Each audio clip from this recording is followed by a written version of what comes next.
دار میڈیا نے اویئرنیس کا ادا کیا، جس کی وجہ سے یہ جو ایس او پیز ہیں یہ 34% سے بڑھ کر 68% کے اوپر گئے ہیں. یعنی پہلی بار پاکستان میں جو لوگ ہیں عمومی طور کے اوپر انہوں نے ایس او پیز کو 68% لوگ جو ہیں انہوں نے فالو کیا. ابھی بھی ایک بڑا گیپ ہے، 68 اور 100% میں کافی بڑا گیپ ہے، اور ہم چاہیں گے کہ یہ لوگ جو ہیں وہ اس کو فالو کریں اور ہم اس کو 100% کے اوپر لے کے جائیں. لیکن ابھی 68% لوگ جو ہیں انہوں نے ایس او پیز کو فالو کیا. ایس او پیز کی جو اس وقت امپلیمنٹیشن ہے یا ایس او پیز کے اوپر عمل درآمد ہے، اس میں سب سے آگے اسلام آباد ہے جہاں 88% لوگوں نے ایس او پیز کو فالو کیا. اس کے بعد آزاد جموں کشمیر کا علاقہ ہے، 82% وہاں پہ امپلیمنٹیشن ہے. پنجاب میں 69% ہے، گلگت بلتستان میں 67% ہے، کے پی میں 66% ہے. اور سب سے جو کم عمل درآمد جہاں پہ ایس او پیز پہ ہوا وہ انفارچونیٹلی سندھ ہے اور خصوصاً کراچی ہے جہاں پر ایس او پیز فالو نہیں ہوئے. اور یہی وجہ ہے کہ آج ہم جب پنجاب اور خیبر پختونخوا میں تھوڑا استحکام آتا دیکھ رہے ہیں، کووڈ کیسز کی جو بڑھنے کی رفتار ہے اس میں ہم کمی دیکھ رہے ہیں، وہاں پر کراچی میں یہ صورتحال نہیں ہے. اور چیف منسٹر صاحب اور پیپلز پارٹی کی اگر گفتگو سنیں تو لگتا ہے کہ پورا پاکستان جو ہے وہ ایس او پیز میں انہی کو فالو کر رہا ہے اور انہی کی پالیسی جو ہے وہ پتہ نہیں کو کامیاب ہوئی. لیکن میں ان سے یہ کہوں گا کہ پلیز ذرا اپنے معاملات کو دیکھیں، اور اس وقت کراچی میں زیادہ احتیاط کی ضرورت ہے. اور کراچی میں اگر امپلیمنٹیشن نہ ہوئی ایس او پیز کی تو اس کے اثرات پھر پورے ملک پہ بڑی تیزی سے جاتے ہیں. سپلائی چین جو ہے وہ کراچی سے چونکہ شروع ہوتی ہے بندرگاہ کی وجہ سے، تو اس کا پورا جو سپلائی چینز ہیں وہاں پہ جاتے ہیں. سو ہمیں کراچی کی بڑی فکر ہے اور سندھ کی بالخصوص فکر ہے کہ جس طریقے سے وہاں پہ حکومت وہاں کی ابھی تک ایس او پیز کو امپلیمنٹ کرنے میں کامیاب نہیں ہو پا رہی، اور یہ امپورٹنٹ ہے کہ وہ اس کو دیکھیں. جو آج اعداد و شمار جاری ہوئے ہیں اس کے مطابق تقریباً 24 گھنٹوں میں زیادہ تر جو اموات ہیں وہ پنجاب اور خیبر پختونخوا میں ہوئی ہیں. 161 جو ہیں لوگ گزشتہ 24 گھنٹوں میں جو ان کی جو ٹوٹل اموات ہوئیں ان میں 70 جو تھے وہ وینٹیلیٹرز کے اوپر تھے. 3377 لوگ جو ہیں وہ کووڈ پازیٹیو ٹیسٹ ہوئے ہیں 3 مئی کو. 161 لوگ جو ہیں انہوں نے اپنی جان، ظاہر ہے کہ وہ کرونا کی وجہ سے یہ اموات ہوئی ہیں 161 لوگوں کی. اس کے ساتھ جو وینٹیلیٹرز اس وقت آکوپائیڈ ہیں ملتان میں 76%، لاہور میں 67%، گجرانوالہ میں 62%، بہاولپور میں 56%. اور اس کے بعد جو آکسیجن بیڈز ہیں وہ صوابی میں 67%، سوات میں 66%، پشاور میں 63% اور لاہور میں 56%. اور ٹوٹل ایکٹیو کیسز جو ہیں وہ 86,151 ہیں. اور میرا امید یہی ہوگی کہ انشاءاللہ جو ہم آگے بڑھیں گے، اور یہ جو عید کی چھٹیاں ہیں ان میں جس طریقے سے یہ لاک ڈاؤن اس لیے کیا گیا ہے کہ ذرا اس کا جو ہماری جو حالات ہیں سچویشن جو ہے وہ اس میں اسٹیبلٹی آئے. اور مجھے امید ہے کہ سندھ حکومت اس میں خصوصاً عمل درآمد کرائے گی اپنے ایس او پیز میں، تاکہ یہ جو چیز جو باقی صوبوں میں کم ہونا شروع ہوا ہے اگر کرونا یا ایٹ لیسٹ کیسز کی رفتار تھوڑی کم ہوئی ہے تو اس کو ہم جو ہے اس کو سندھ میں بھی جو ہے وہ کر سکیں. پھر اب آئیے دوسرا جو امپورٹنٹ تھا وہ بریفنگ ہے ہماری جو الیکٹورل ریفارمز کے اوپر ہوئی. ابھی آپ نے دیکھا کہ جو الیکشن کمیشن ہے اس نے ووٹ پول ہے اس کا ووٹ کاؤنٹنگ جو ہے اس کا آرڈر کیا ہے 6 تاریخ کو کراچی میں. یہ الیکشن کمیشن کیوں اس نتیجے پہ پہنچا؟ کیونکہ ایک یونیورسل اوپینین اس وقت چل رہی ہے کہ کراچی کے الیکشن میں بدترین دھاندلی ہوئی ہے، اور اسی لیے تحریک انصاف کا مطالبہ تو یہ ہے کہ یہ ری پول میں جانا چاہیے. اس کو اس وقت گننے کا کوئی تک نہیں بنتا، کیونکہ اگر آپ گن بھی لیں گے تو آپ دیکھیے ٹوٹل جو وہاں پر ووٹ پڑا ہے وہ 21% پڑا ہے، اور جو جیتنے والے ہیں وہ 5% ووٹ لے کر کے جو ہے دونوں کو مفتہ اسماعیل ہوں یا جو P M L N Peoples Party کے کینڈیڈیٹ ہیں ان کو 5% ووٹ جو ہے وہ ملا ہے. اتنے کم ووٹوں کے ساتھ کوئی بندہ اسمبلی میں آ جائے تو وہ پھر ایک ظاہر ہے کہ وہ تو الیکشن جو ہے وہ ایک بالکل تماشا بنا ہے، اور الیکشن کمیشن کو بھی اقدامات اس میں کرنے چاہیے۔ فی الحال کووڈ کی وجہ سے جو سچویشن جا رہی ہے اس میں بھی ووٹنگ جو ہے وہ بڑی نیچے آئی ہے، اور میں یہ سمجھتا ہوں کہ جس طرح سے ہندوستان میں وہاں کے الیکشن کمیشن نے ارسپانسبل ایٹیچیوڈ لیا، غیر ذمہ دارانہ طور کے اوپر انہوں نے الیکشن کیمپین کو رن ہونے دیا، اور وہاں پر آپ دیکھیں کہ ہندوستان کی آج جو حالات ہیں اس میں بہت بڑی کنٹریبیوشن جو ہے وہ وہاں کے الیکشن مہم نے کی ہے، اور وہاں کے جو الیکشن کمیشن کے ذمہ داران ہیں وہ ڈائریکٹلی رسپانسبل ہیں اس حالات کے جو کہ ہندوستان میں ہوئی ہے۔ تو اسی کو اس سے سبق سیکھتے ہوئے، اس کو سامنے رکھتے ہوئے، ہمارے ہاں الیکشن کمیشن کو میں نے پہلے بھی عرض کیا تھا کہ بہت ذمہ دارانہ طرز عمل کی ضرورت ہے، اور ابھی تک الیکشن کمیشن نے اپنے انتخابات میں کرونا کے ایس او پیز کو جس طریقے سے عمل درآمد کرنا چاہیے اس طریقے سے عمل درآمد نہیں کیا، جو ظاہر ہے کہ ایک بڑی آئی وڈ سے کہ ایک کرٹیسزم تو نہیں کرنا چاہتے ہمیں الیکشن کمیشن کے اوپر، لیکن یہ ایک بہرحال ایک ایسی چیز ہے جس کے اوپر الیکشن کمیشن کو بہت توجہ کرنے کی ضرورت ہے۔ جو الیکٹورل ریفارمز ہیں ہمارے، اس کے 4 حصے ہیں۔ اس کا ایک حصہ ہے جو الیکٹرک ووٹنگ مشین ہے، یعنی ای وی ایم مشین۔ ای وی ایم مشین کا کیا فائدہ ہوگا؟ آپ جائیں گے، آپ ووٹ کاسٹ کریں گے، آپ کو میکسیمم 5 منٹ میں آپ کا نتیجہ جو ہے پولنگ کا پورے کا وہ آپ کے پاس ہوگا، یعنی جو پورا نتیجہ ہے وہ تقریباً آپ سمجھیے کہ 20 منٹ میں آپ کو پورے حلقے کا نتیجہ جو ہے وہ آپ کے پاس ہوگا۔ تو یہ ای وی ایم ہم چاہتے ہیں کہ اس کو انٹروڈیوس کرایا جائے۔ اس کا دوسرا حصہ ہے ای ووٹنگ کا، جو کہ بنیادی طور کے اوپر اوورسیز پاکستانیز کو انیبل ہم کرنا چاہتے ہیں۔ 90 لاکھ پاکستانی اس وقت پاکستان سے باہر ہے، اور ہم یہ چاہتے ہیں کہ ان کو ووٹ کا حق ملے۔ اب پیپلز پارٹی اور پی ایم ایل این اس کے اوپر ریلکٹنٹ ہیں، وہ اوورسیز پاکستانیز کو یہ سہولت نہیں دینا چاہتے۔ اگر وہ یہ سہولت نہیں دینا چاہتے تو وہ کھل کے آ کے اپنا ڈفرینس دے دیں۔ ہم بہرحال سمجھتے ہیں کہ اوورسیز پاکستانی ایک بہت اہم حصہ کانسٹیٹیوٹ کرتے ہیں پاکستان کے، ہمارا جو معاشی نظام ہے، ہمارا جو سماجی نظام ہے اس کا، اور ہم اوورسیز پاکستانیز کو اتنا ہی پاکستانی سمجھتے ہیں جتنا پاکستان کے اندر رہنے والے پاکستانی، اور اس لیے ہم ان کے رائٹس کی، ہم ان کے حقوق کی، ہم ان کو ووٹ کے سہولت دینے کی جو مہم ہے ہم اپنے طور کے اوپر جاری رکھیں گے۔ اس کے لیے جو آج ہم 2 آرڈیننسز جو ہیں اس کی کابینہ نے اپروول دی ہے، ان دونوں آرڈیننسز کے تحت ہم نے ایک آرڈیننس کے تحت الیکشن کمیشن کو یہ اختیار دیا ہے کہ وہ ای وی ایم مشین استعمال کر سکے گا انتخابات میں۔ دوسرا جو اہم اختیار ہم نے اس آرڈیننس کے ذریعے جو آج سی ایل سی میں جائے گا اور کابینہ نے اس کی اپروول دی ہے، اس کے ذریعے الیکشن کمیشن کو یہ اختیار دیا گیا ہے کہ وہ اقدامات کرے اوورسیز پاکستانیز کو ووٹ کا حق دینے میں، جو فیسلٹی ہے وہ پرووائڈ کرنے میں۔ ان 2 آرڈیننسز کی منظوری جو ہے وہ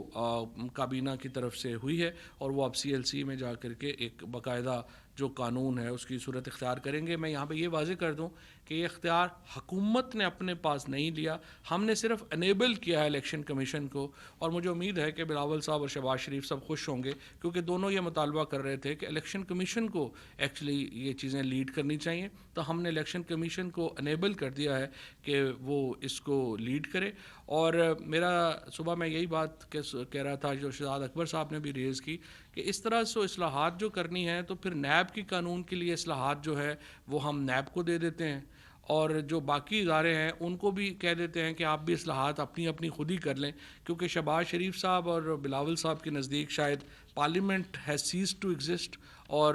ان کے نزدیک جو باقی ادارے ہیں وہ ہی سارے کام انہوں نے ہی آگے کرنے ہیں۔ تو ایسے ہمارے اوپر نابالغ لیڈرشپ مسلط ہے جن کو یہ بھی نہیں پتا کہ پارلیمان کا ایک ملک میں کیا کردار ہے، باقی اداروں کا کیا کردار ہے۔ یہ صبح سو کے اٹھتے ہیں، جو ذہن میں آتی ہے کہ آج ہیڈ لائن میں عمران خان نے کیا بات کہی ہے ہم نے اس کے خلاف چلنا ہے۔ ایسے جو ہیں یہ مریم اور بلاول جیسے جو نابالغ لیڈرشپ ہمارے پہ مسلط ہو گئی ہے۔ لیکن بہرحال یہ آخری 2-3 سال ہی ہیں ان کے بھی، جس طرح سے ہم نے دیکھا کہ نواز شریف اور زرداری صاحب کی سیاست اپنی ہچکولے لیتی ہوئی گئی ہے. یہ بھی پی ڈی ایم کی سیاست تو ختم ہو گئی ہے. اب نون لیگ اور پیپلز پارٹی کی سیاست کے خاتمے کا وقت ہے. وہ بھی مجھے لگتا ہے کہ اپنے آخری ہی جو ہے وہ اس کے اوپر ہے, اپنے ہی آخری وقت کے اوپر ہے. اچھا, تو اس میں جو حصے ہیں جیسے میں نے آپ کو عرض کیا کہ ای وی ایم ایک حصہ ہے, ای ووٹنگ دوسرا حصہ ہے, بائیو میٹرکس تیسرا حصہ ہے,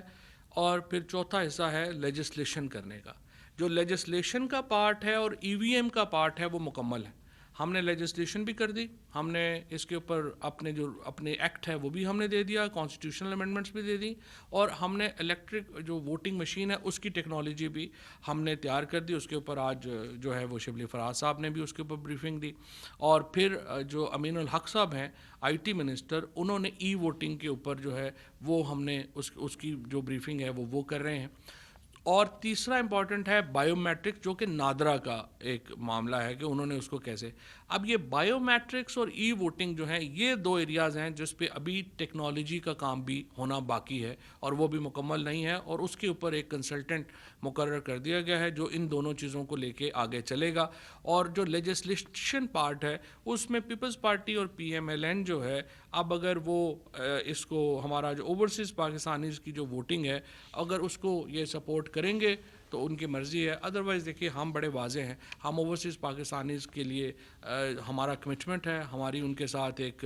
وابستگی ہے, ان کی ہمارے ساتھ وابستگی ہے, اور ہم اس کو آگے لے کے جانا چاہتے ہیں, اور وہ ہم اس کو جو ہے وہ آگے جا کر کے لیں گے. اسی حوالے سے ہم نے انصاف کی فراہمی کے سول پروسیجر کوڈ میں جو اصلاحات کی تھیں ان میں ایک اور بڑی اہم تبدیلی آپ کو معلوم ہے کی تھی کہ سکسیشن ایکٹ جب ہے اس کو ہمیں عدالتوں میں مدت لگ جاتی تھی کہ اگر آپ کو وراثت کا سرٹیفکیٹ لینا ہے. اب وہ وراثت کے سرٹیفکیٹ لینے کا جو طریقہ ہے اس کو بہت سہل بنا دیا گیا. اب اس کے لیے آپ کو عدالت جانا ہی نہیں پڑتا. نادرا جو ہے اس کو یہ اختیار حاصل ہے کہ وہ دیکھ کے فیملی ٹری دیکھ کے اکارڈنگلی وراثت کا سرٹیفکیٹ جو ہے وہ جاری کر دیتا ہے. اسی سہولت کو ہم اوورسیز پاکستانیز کو بھی جو ہے وہ ہم نے دیا ہے, اور جو ہماری امبیسیز ہیں ان کے اندر 24 امبیسیز کے اندر ابتدائی طور کے اوپر یہ ڈیسک قائم ہو رہے ہیں جس میں جو وراثت کے اور سکسیشن سرٹیفکیٹس کے معاملات ہیں وہ اس کو جو ہے فیسیلیٹیٹ کیا جائے گا. حکومت پنجاب کا جو اس معاملے میں ہے, پنجاب میں جو سول پروسیجر ہے ہماری ریفارمز تھیں, اصلاحات تھیں, ان کو عدالت نے ٹیکنیکل وجوہات کی بنا پر سیٹ اسائڈ کیا تھا. پرائم منسٹر صاحب نے ہدایت کی ہے پنجاب حکومت کو کہ وہ اپنے جو پروسیجرل ایشوز ہیں ان کو ریزالو کریں, ان کو حل کریں, اور پنجاب میں بھی یہ جو ہمارے سول سروس یہ جو ہمارے سول کیسز کے جو ریفارمز ہیں ان کو جو ہے وہ وہاں پر جو ہے وہ جلد از جلد لاگو کیا جائے. اس کے ساتھ میں آپ کو یہ بھی بتا دوں کہ بریگیڈیئر عتیق احمد صاحب کو ہیوی انڈسٹریز ٹیکسلا بورڈ میں بطور ممبر کنٹرول تعینات کیا گیا ہے. N E D university Karachi اور بہت زبردست یونیورسٹی ہے, اور مجھے بہت موقع ملا ان کے وائس چانسلر صاحب سے انٹریکشن کا, اور آئی ایم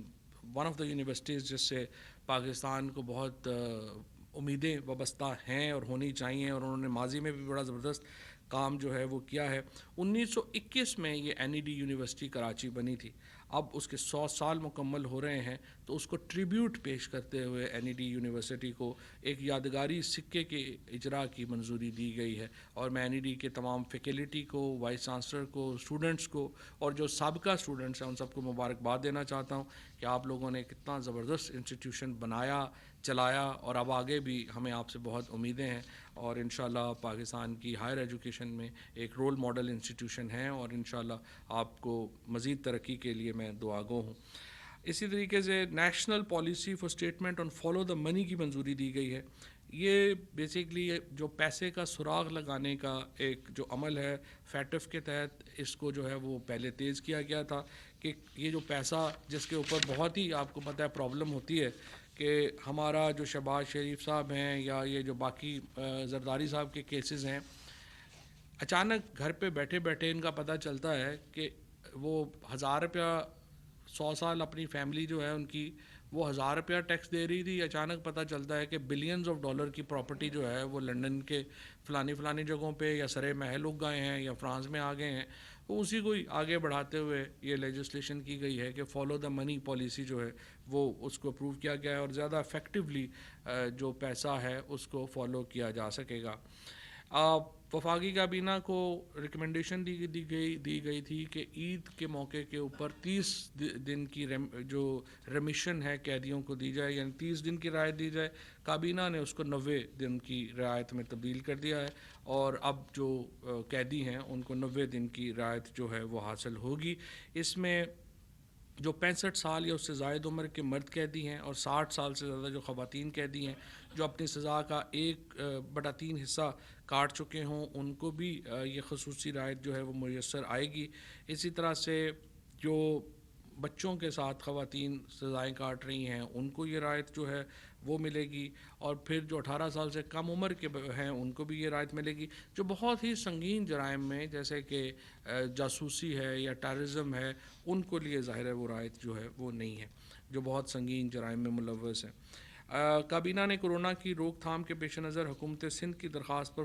فوج کی تعیناتی کی منظوری دی ہے. حکومت سندھ نے درخواست کی تھی کہ فوج کو تعینات کیا جائے سندھ میں، اور مجھے امید ہے کہ اب شاید وہ SOPs جو ہیں وہ امپلیمنٹ ہونا بہتر شروع ہو جائیں. پہلے مجھے نہیں معلوم کیوں سندھ حکومت نے اس کو اتنا لیٹ کیا، اگر یہ کر دیتے تو اس سے ایک بہت بہتر جو ہے وہ ہو جاتا. اچھا، ایک اور کابینہ نے امیگریشن آرڈیننس 1979 کے تحت اوورسیز امپلائمنٹ پروموٹر لائسنسوں کی تنسیخ کے حوالے سے اپیلوں کے لیے کابینہ ممبران شفقت محمود صاحب کو اور شیریں مزاری کو ایک کمیٹی بنائی ہے جس کے پاس اگر آپ اوورسیز امپلائمنٹ کے پروموٹر ہیں اور آپ کا لائسنس کینسل ہو جاتا ہے تو اس کے خلاف اپیل کا کوئی جو تھا وہ فورم نہیں تھا. اب شفقت محمود صاحب اور شیریں مزاری جو ہیں ان کو یہ فورم یہ کریٹ کیا گیا ان کے اوپر، اور جو پروموٹرز جن کے لائسنس کینسل ہوں گے وہ اس کمیٹی کو اپیل فائل جو ہے وہ کر سکیں گے. پاکستان ریلویز کے آپریشنز میں نجی شعبے کی شمولیت کو یقینی بنانے اور اس حوالے سے نجی شعبے کی بھرپور شمولیت کی حائل میں ایک بڑی رکاوٹ کو دور کرنے کے حوالے سے ایک اہم فیصلہ کرتے ہوئے کابینہ نے نجی شعبے کی جانب سے دی جانے والی بڈز پر 10% ایڈوانس ود ہولڈنگ ٹیکس کے خاتمے کی منظوری دی ہے. ریلوے کے اندر جو بھی بڈ کرتا ہے اس کو 10% پہلے ود ہولڈنگ ٹیکس دینا پڑ جاتا ہے، تو اس کی وجہ سے وہاں پہ پرابلم ہے. اور ہم چاہتے ہیں کہ ریلوے کے اندر پبلک پرائیویٹ پارٹنرشپس ہمارا ایک اوور آل بھی ہماری پالیسی ہے کہ اس میں ہم بڑے، اور ریلوے میں ہم بالخصوص چاہتے ہیں کہ وہ یہ بڈز آئیں، تو اس لیے ہم نے ود ہولڈنگ ٹیکس جو ہے اس کو ختم کیا ہے. وفاقی کابینہ نے سید نجم سعید کو ریلوے کنسٹرکشن پاکستان لمیٹڈ کا چیف ایگزیکٹو آفیسر تعینات کیا ہے. اسی طرح سے ایک اور جو اہم فیصلہ کیا ہے وہ یہ کیا ہے کہ جو یہ ادارہ جاتی اصلاحات کی جو ہماری کمیٹی ہے جس میں شفقت محمود صاحب اس کو ہیڈ کرتے ہیں، ڈاکٹر عشرت صاحب اس میں شامل ہیں، اس میں 2 امپورٹنٹ فیصلے کیے گئے ہیں. اور بھی امپورٹنٹ فیصلے ہیں بٹ 2 میں ہائی لائٹ کرنا چاہتا ہوں. ان میں ایک فیصلہ تو یہ کیا گیا ہے کہ جو MP1 MP2 کے اوپر پہلے ہی ہوتا تھا کہ سرکاری ملازمین جو تھے وہ ایلیجبل اس سینس میں نہیں تھے کہ ان کو اپنی نوکری سے استعفیٰ دینا پڑتا تھا اور پھر وہ جا کے MP1 اور MP2 میں جو ہے وہ آ سکتے تھے. اب یہ فیصلہ کیا گیا ہے کہ سرکاری ملازمین جو ہیں وہ بغیر استعفیٰ دیے MP1 اور MP2 کے لیے درخواست دے سکیں گے، اور اگر وہ وہاں پر ان کو نوکری مل جاتی ہے MP1 MP2 میں تو پھر وہ مدت ختم ہونے کے بعد واپس جو ہے وہ اپنی سروس جو ہے وہ اس کو کنٹینیو کر سکیں گے. اس سے ایک بڑا جو آپ سمجھیے کہ بار ختم ہوگا سرکاری ملازمین کے اوپر جو اپلائی نہیں کرتے تھے MP1 MP2 کی پوزیشنز کے لیے، اور اب یہ سرکاری ملازمین جو ہیں وہ اس کے اوپر اپلائی جو ہے وہ کر سکیں گے. ایک اور بہت ہی اہم جو فیصلہ کیا کابینہ نے وہ توثیق کی اقتصادی رابطہ کمیٹی کے 28 اپریل 2021 کے اجلاس میں لیے گئے فیصلے کی، جس کے ذریعے جو IPPs کے ساتھ ہماری جو سیٹلمنٹ ہوئی تھی اس کی جو پہلی قسط ہے یعنی 40% جو رقم ہے وہ ادا کرنے کا فیصلہ جو ہے وہ کیا گیا ہے. اور یہ جو ہماری جو پروسیس ہے جس میں ذریعے IPPs جو ہیں انہوں نے جو بجلی بیچ چکے ہیں حکومت کو پہلے ہی، اور وہ بجلی ہم استعمال کر چکے ہیں، اس کے پیسے جو رہتے ہیں اس کی جو 40% ادائیگی ہے وہ اب کی جا رہی ہے، اور ہم جو اسٹیبلٹی لانا چاہ رہے ہیں پاور سیکٹر میں اس کی جانب یہ ایک بہت اہم قدم ہے۔ احسان علی چغتائی صاحب کو نیشنل بینک آف پاکستان کے بورڈ پر بطور پرائیویٹ ممبر تعینات کیا ہے۔ اسی طرح سے ایڈیشنل سیکرٹری فائنانس کی بطور سرکاری ممبر تبدیلی کی منظوری جو ہے وہ دی ہے۔ کے پی ٹی بورڈ جو ہے اس کو ریکانسٹیٹیوٹ کیا گیا ہے، اور ان ممبران کی تعیناتی جو ہے وہ 2 سال کے لیے ہوگی۔ کابینہ نے پاکستان اور سعودی عربیہ کے درمیان سعودی پاکستان سپریم کوآرڈینیشن کونسل کے قیام کے لیے معاہدے کی منظوری دی۔ سعودی پاکستان سپریم کوآرڈینیشن کونسل کے قیام کا فیصلہ یہ بنیادی طور کے اوپر اس وقت ہوا تھا جب ہز رائل ہائنس محمد بن سلمان پاکستان تشریف لائے تھے، اور ایک بہت ہی کمپریہنسو ان کا دورہ تھا۔ اب وزیر اعظم صاحب تشریف لے کے جا رہے ہیں سعودی عرب، تو یہ جو ایک سپریم کوآرڈینیشن کونسل ہے اس کو اب فعال کیا گیا ہے، اور یہ ایک بہت اہم ایک ڈیولپمنٹ ہے پاکستان اور سعودی عربیہ کے درمیان۔ اور اس کے نتیجے میں ہمارا جو ایک شروع میں ہم نے جو آپس میں ایک ہم نے معاہدے کیے تھے اور گفتگو کی تھی، اس میں جو بھی تعطل تھے وہ اب دور ہو جائیں گے، اور ایک کمپریہنسو طریقے سے ایک پورے نظام کے تحت یہ پاکستان اور سعودی عربیہ کے درمیان جو تعلقات ہیں وہ آگے بڑھیں گے۔ اسی طرح سے ایک اور بہت ہی اہم یادداشت میں جو سعودی عربیہ ہے اس نے پاکستان کے ساتھ جو انوائرمنٹ کی ایم او یو جو ہے وہ سائن کیا ہے، اور اس مفاہمتی یادداشت کا مقصد ماحولیات کے شعبے میں درپیش چیلنجز پر قابو پانے کے لیے 2 طرفہ تعلقات کو فروغ دینا ہے۔ بلین ٹری سونامی جو پاکستان کے اندر ایک بہت ہی کامیاب ہمارا پروجیکٹ ہے، اس کو سعودی عربیہ امپلیمنٹ کر رہا ہے سعودی عربیہ میں۔ اس کی جو اصل کامیابی، اس کا جو اگر آپ پریکٹیکلی بتانا چاہوں میں آسان زبان میں، تو اس کا مطلب یہ ہوگا کہ سعودی عربیہ کے اندر جو پاکستان کی جو لیبر ہے اس کو بھی دوبارہ بہت بڑا موقع ملے گا کہ وہ وہاں پہ جا کے یہ جو سعودی عربیہ کو سرسبز بنانے کا ایک خواب ہے جو کہ وہاں کی رائل فیملی نے اور ہز رائل ہائنس محمد بن سلمان نے دیکھا ہے، اس میں ہم بھی اپنی مدد جو ہے وہ شامل کر سکیں گے، اور اس کا فائدہ جو ہے وہ پاکستان کو بھی بہت ہوگا، اور ہمارا جو بہت ہی شاندار ایکسپیرینس رہا ہے اس کا جو تجربے کا فائدہ جو ہے وہ سعودی عربیہ کو ہوگا۔ یہ تھی جی آج کی کابینہ کی میٹنگ۔ ایک طویل عرصے سے سر جو الیکشنز اور ضمنی انتخابات ہو رہے ہیں، اور جتنے بھی انتخابات ہو رہے ہیں سر، اس پر کسی نہ کسی سیاسی جماعت کا اعتراض ہوتا ہے۔ سر ابھی آپ لوگوں نے انتخابی اصلاحات کا مسودہ بھی تیار کر لیا ہے، آپ نے آج آرڈیننسز بھی جاری کر دیے۔ سر یہ بتائیے گا کہ اب جس طرح پی ایم نے کہا کہ دیگر سیاسی جماعتوں اسٹیک ہولڈرز کے ساتھ بات کی جائے، تو اب باضابطہ طور پر حکومتی نمائندے جو اپوزیشن کی جماعتیں ہیں اور دیگر اسٹیک ہولڈرز ہیں، ان کے ساتھ ٹیبل پر کب بیٹھ کر اس معاملے کو جو ہے اٹھائیں گے؟ عمر، یہ مجھے سمجھ نہیں آئی کہ آپ نے یہ سوال کیوں پوچھا ہے، کیونکہ یہ کوئی ایسا آدمی سوال پوچھے جو پارلیمنٹ کو کور نہ کرتا ہو تو پھر تو لاجک سمجھ آتی ہے۔ آپ تو خود پارلیمان کو کور کرتے ہیں، آپ خود جو ہے وہ یہ جو پرائم منسٹر کی جو بیٹ ہے اس کو آپ کور کرتے ہیں۔ یہ جو فارمل دعوت ہے یہ دیے ہوئے ہمیں کو 3 مہینے ہو گئے ہیں۔ سب سے پہلے 16 اکتوبر جو پچھلے سال تھا، 16 اکتوبر 2020 میں ہم نے یہ قانون جو ہے یہ پارلیمان میں رکھا، اور اس میں یہ کہا گیا تھا کہ یہ جو تمام جو اصلاحات جو ہم پرپوز کر رہے ہیں یہ وہاں پہ سامنے رکھی گئی تھیں۔ ان میں 40%، اس میں جو تقریباً 49 پوائنٹس ہیں، ان میں 40 پوائنٹس تو وہ ہیں جو کہ تمام پارٹیز نے مشترکہ طور کے اوپر اس کو کنسنسس کیا تھا کہ یہ ہونے چاہیے۔ اس کے بعد انہوں نے کہا کہ نہیں، آپ نے یہ لا تو رکھ دیا ہے لیکن وزیر اعظم کی طرف سے دعوت نہیں آئی۔ پرائم منسٹر صاحب نے اسپیکر صاحب کو لیٹر لکھا کہ آپ تمام پارلیمنٹری جو پارٹیز ہیں ان کی لیڈرشپ کو اکٹھا کریں اور یہ ایک فارمل ڈائلاگ جو ہے وہ شروع کیا جائے۔ اس کے اوپر بھی پیپلز پارٹی نے نوید قمر صاحب کو وہاں پہ فوکل پرسن بنایا، پی ایم ایل این نے وہاں پہ کسی کو نہیں بنایا۔ اس کے بعد پھر پرائم منسٹر صاحب نے 3-4 دن پہلے یہ بیان دوبارہ دیا، ٹویٹ کیا، اور انہوں نے کہا کہ پولیٹیکل پارٹیز کو بیٹھنا چاہیے۔ اب ایک ہفتے سے پوری حکومت یہ کہہ رہی ہے پولیٹیکل پارٹیز کو کہ آپ آئیں اور بیٹھیں، لیکن مسئلہ یہ ہے کہ یہ جو سیاسی طور کے اوپر ایک بالکل نابالغ بچے جن کے ہاتھ میں نون لیگ اور پیپلز پارٹی کو دے دیا گیا ہے، ان کو سمجھ ہی نہیں ہے، یہ اپنے پاؤں سے آگے دیکھنے کو تیار نہیں ہے۔ لہٰذا یہ تو نہیں ہو سکتا کہ اس لیے پھر اب ہم یہ کر رہے ہیں کہ ہم جو سول سوسائٹی ہے، جو ہماری اخبار اور میڈیا کی تنظیمیں ہیں، ان کو ہم بلا رہے ہیں، ان کے سامنے ہم نے یہ سارا معاملہ رکھا ہے. ہم پاکستان بار کونسل کو اور سپریم کورٹ بار ایسوسی ایشن، لاہور ہائی کورٹ بار ایسوسی ایشن کراچی، ان تمام جو وکلا تنظیمیں ہیں ان کو ہم شامل کر رہے ہیں، اور ایک براڈر کنسنسس جو ہے ہم ان کا لے رہے ہیں. اور اگر پیپلز پارٹی اور پی ایم ایل این اس میں دلچسپی نہیں دکھاتی تو وہ نہیں دکھاتی، وہ پھر میڈیا دیکھ لے اور لوگ دیکھ لیں کہ ان کا کیا ایٹیچیوڈ ہے اور ہمارا کیا ایٹیچیوڈ ہے. نسیم صدیقی صاحب آپ تک سے بھی ہوتی سر، آپ نے جس طرح کہا کہ کورونا کی وبا میں میڈیا نے بڑا اچھا رول پلے کیا اور اس کی وجہ سے جو ہے کافی جو ہے اویئرنیس کریٹ ہو چکی ہوئی ہے. سر، دیکھا جا رہا ہے کہ ویکسینیشن کے بارے میں بہت زیادہ نیگیٹیوٹی ہے اس وقت. میں نے اپنے گارڈ سے کہا کہ تم ویکسینیشن کروا لو، تو وہ کہتا نہیں جی میرا ڈیٹا جو ہے وہ بل گیٹس کے پاس چلا جائے. تو کوئی ایسی اب کمپین چلائی جائے جس پہ ویکسینیشن جو ویل نون لوگ لگوا رہے ہیں، جیسے پولیٹیشینز ہیں یا سیلیبریٹیز ہیں، ان کی کوئی ایسے کلپس چلائے جائیں کہ ویکسینیشن لگانے سے کچھ نہیں ہوتا، اور یہ آپ کے لیے بہتر ہے. میرے پاس ایک اچھی کمپین ہوگی. دوسری یہ چیز ہے کہ میڈیا نے بڑے فرنٹ لائن ورکر کے طور پہ کورونا کی وبا میں کام کیا ہے، تو جو ہمارے ٹیکنیشینز ہیں، کیمرہ مینز ہیں، یہ بہت زیادہ ایکسپوز ہیں، ان کی بھی ویکسینیشن لگانے کے لیے کوئی پالیسی لائی جائے گورنمنٹ سے. جی بالکل. پہلی بات تو یہ ہے کہ کل سے ملک میں پہلی بار آپ کو پتہ ہے کہ 40 سال سے اوپر کی عمر کے لوگوں کو ویکسینیشن کا عمل جو ہے وہ شروع کر دیا گیا ہے،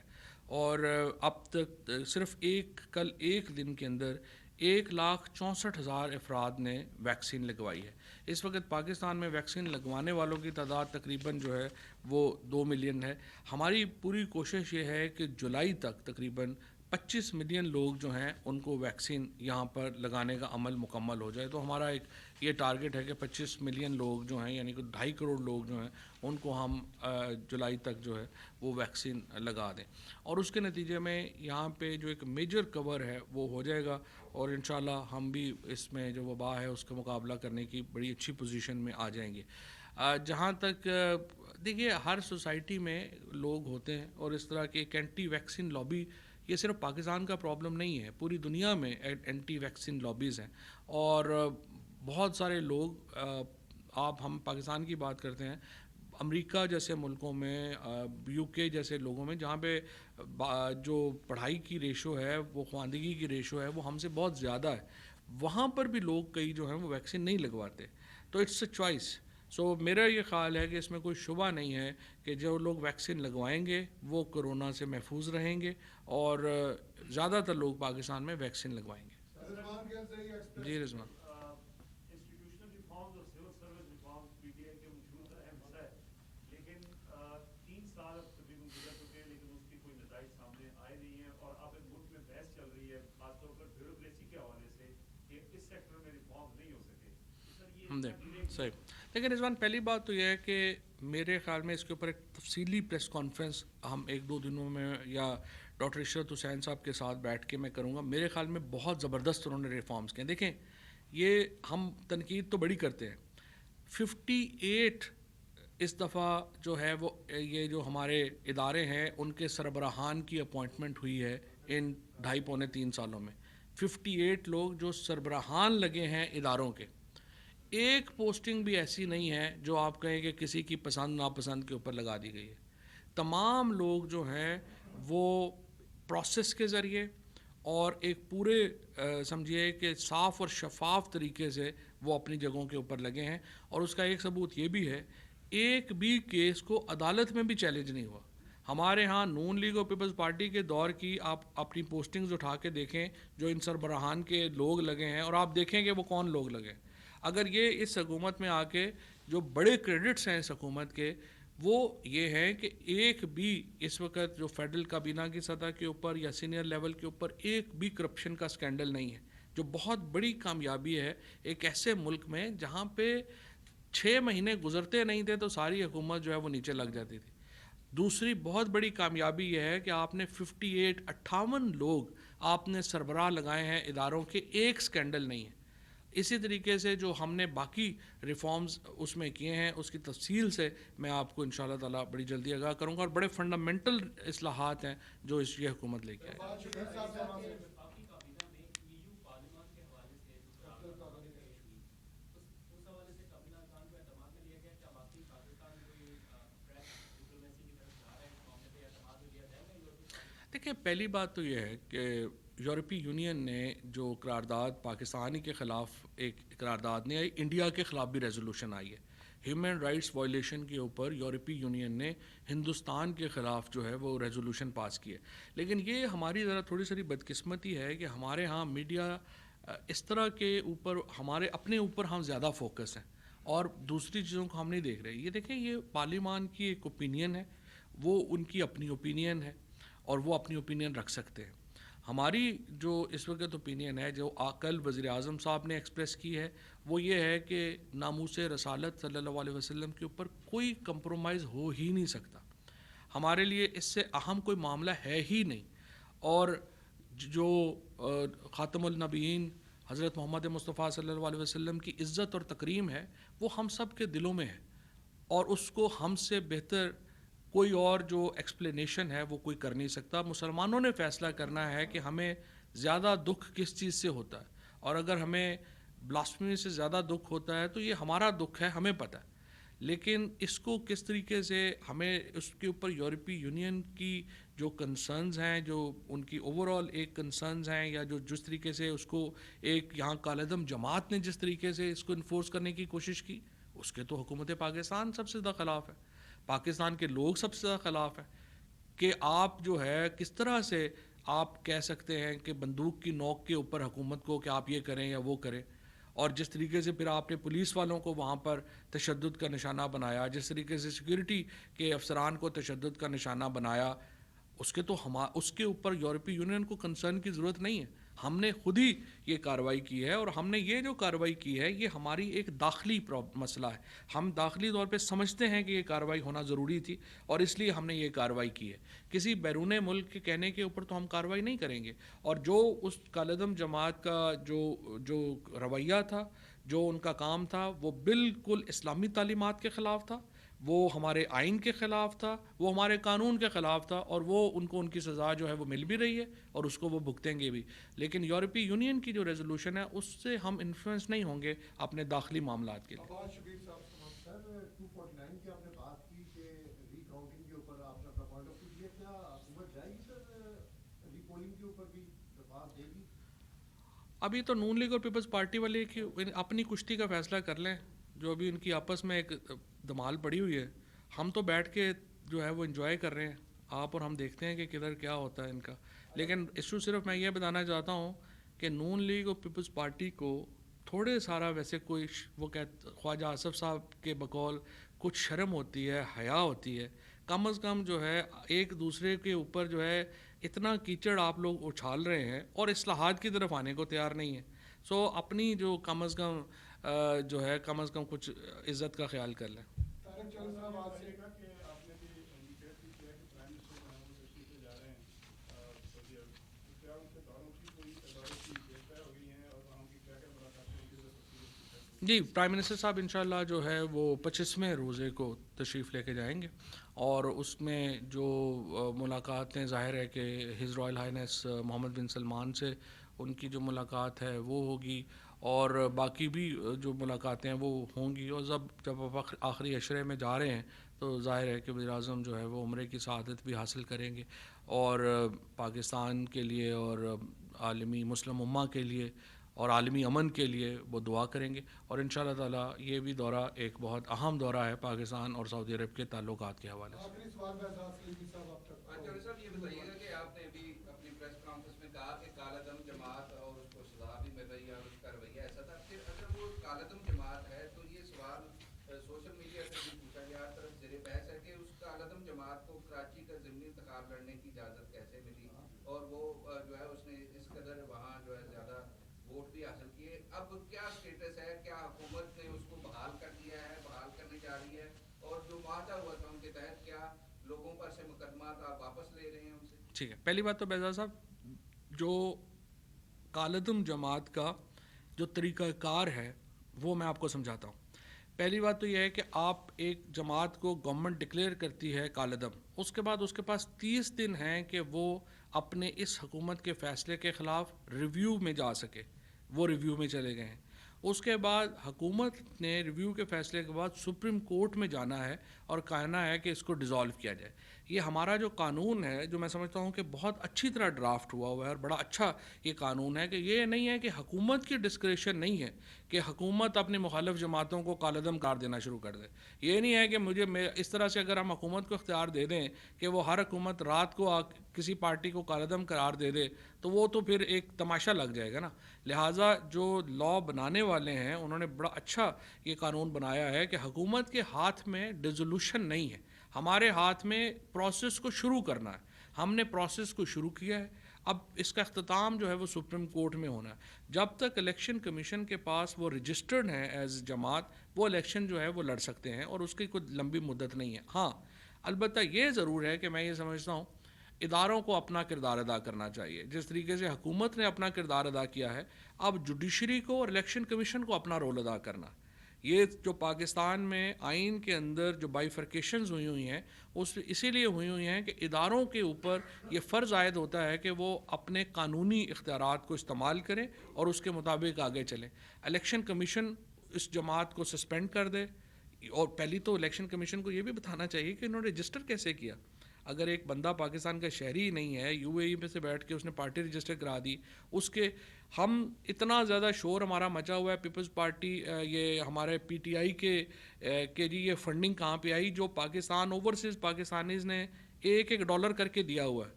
ٹی ایل پی اور اس طرح کی جماعتوں کا تو الیکشن کمیشن پوچھ ہی نہیں رہا کہ آپ کے سورسز کدھر سے آئے ہیں, فنڈنگ کدھر سے آ رہی ہے. مجھے بتائیں نا یہ کیسے چلا رہے ہیں فنڈنگ. اتنی بڑی پارٹی ہے, اتنے بڑے اقدامات ہو رہے ہیں, پیسے کہاں سے آ رہے ہیں. اور بتائیے یہ جو کراچی میں جب فرقہ وارانہ فسادات ہوئے تھے تو ان فرقہ وارانہ فسادات کے پیچھے کون نکلا تھا؟ را کی فنڈنگ نکلی تھی. تو الیکشن کمیشن اگر اپنا فرض ادا نہیں کرتا اور عدالتیں اگر ڈیلے کریں گی یا پھر کل ضمانتوں کے اوپر آ جائیں گی یا وہ نہیں ہوگا تو پھر حکومت اکیلی تو کچھ نہیں کر سکتی. اداروں کو ساتھ چلنا چاہیے اور یہ امپورٹنٹ ہے بیکاز یہ پورے ملک کا سوال ہے. بہت شکریہ. وفاقی وزیر اطلاعات و نشریات چودھری فواد حسین کی میڈیا سے گفتگو